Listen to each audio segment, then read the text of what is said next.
Malar's kitchen பார்க்கும் உங்கள் அனைவருக்கும் என்னுடைய அன்பான வணக்கம். இன்றைக்கி ஹோட்டல் ஸ்டைலில் எப்படி சுவையாக தேங்காய் சட்னி அரைக்கலாம் அப்படின்னு தான் நம்ம பார்க்க போகிறோம். இந்த தேங்காய் சட்னி இட்லி, தோசை, பூரி, மசால் வடை, அப்புறம் பஜ்ஜி எல்லாத்துக்குமே ரொம்ப சூப்பராக இருக்கும், ரொம்ப டேஸ்ட்டாகவும் இருக்கும். ஸோ வாங்க இந்த தேங்காய் சட்னி எப்படி அரைக்குதுன்னு முதல்ல பார்க்கலாம். மிக்சி ஜாரில் வறுத்த வேர்க்கடலை 1/4 கப் சேர்க்குறேன்.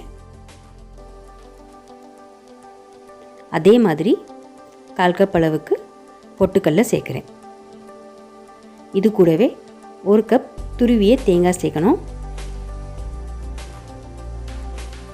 அப்புறம் 2 குட்டி குட்டி இஞ்சி, காரத்துக்கு 3 பச்சை மிளகாய் சேர்க்குறேன். நீங்கள் உங்களுக்கு எவ்வளோ காரம் தேவைப்படுமோ அந்த அளவுக்கு பச்சை மிளகாய் சேர்த்துக்குங்க. அப்புறமா கொஞ்சமாக புளி, இது ஒரு சின்ன நெல்லிக்காய் சைஸ் அளவுக்கு புளியை சேர்க்குறேன்.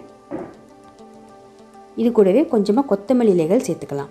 இந்த மாதிரி கொத்தமல்லி இலைகள் சேர்த்து தேங்காய் சட்னி அரைக்கும் போது ரொம்ப சுவையாக இருக்கும்.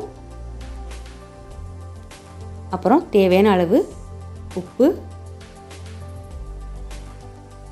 கொஞ்சம் தண்ணி சேர்த்துட்டு எல்லாத்தையும் நல்லா மையாக அரைச்சி வச்சிடலாம். அரைச்சாச்சு. சூப்பராக இப்போ தேங்காய் சட்னி ரெடி ஆயிடுச்சு. இதை இப்போ தனியாக ஒரு பவுலில் மாற்றி வச்சிடலாம். பவுலில் மாற்றியாச்சு. மிக்சி ஜாரில் கொஞ்சமாக தண்ணி கலந்து இதில் சேர்த்தாச்சு. இப்போ இதை தாளித்து ஊற்றிடலாம். அதுக்கு ஸ்டவ் ஆன் பண்ணி பேனில் 1 டேபிள் ஸ்பூன் அளவுக்கு எண்ணெய் சேர்க்குறேன். எண்ணெய் ஹீட் ஆனோடனே 1 டீஸ்பூன் கடுகு சேர்க்கணும். கடுகு நல்லா பொரிஞ்சதும் இதில் 1 டீஸ்பூன் சீரகம் சேர்த்துக்கலாம். கடுகு சீரகம் நல்லா பொரியட்டும். அப்புறமா கொஞ்சம் கருவேப்பிலை இலைகளை சேர்த்துட்டு இது எல்லாத்தையும் நல்லா மிக்ஸ் பண்ணி விட்டுறலாம். இப்போது ஸ்டவ் ஆஃப் பண்ணிவிட்டு அரைச்சி வச்சுருக்க தேங்காய் சட்னியில் இதை சேர்த்துடலாம். சேர்த்தாச்சு.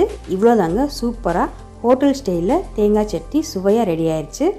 இதே மாதிரி நீங்களும் வீட்டில் ட்ரை பண்ணி பாருங்கள். எப்படி இருந்ததுன்னு மறந்துடாமல் கமெண்ட்ஸில் சொல்லுங்கள்.